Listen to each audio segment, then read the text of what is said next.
ក្នុងចិត្តអូនក៏សប្បាយលាយឡំជាមួយកង្វល់ខ្វល់ពីមូលហេតុអ្វីខ្លួនអូនក៏មិនទាន់យល់ប្រហែលជាខ្វាយខ្វល់ពេលនេះមល់ច្រើនពេកទេដឹងកិន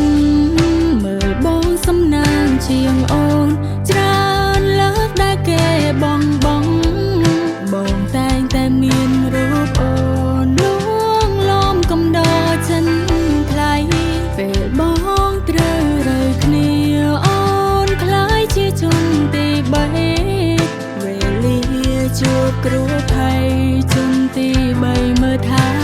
ខ្លួនឯងគ្មានអ្នកចាំជួបទឹកភ្នែ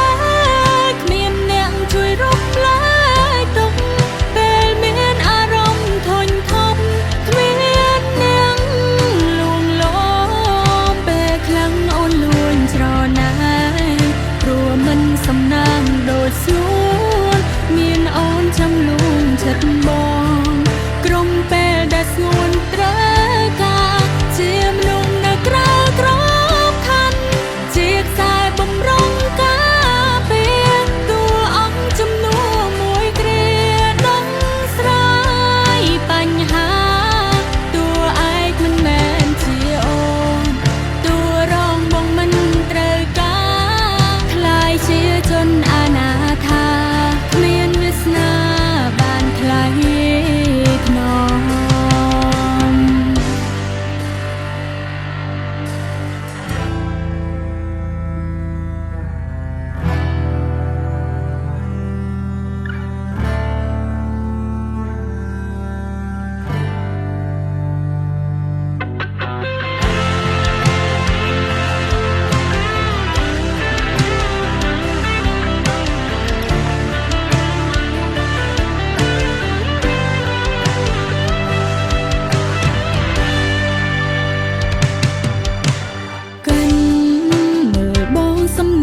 ជាងអូនច្រើនលើកដែលគេបង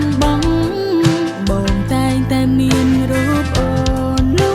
ងលោមកំដរចិនថ្លៃពេលបងត្រូវរើគ្នា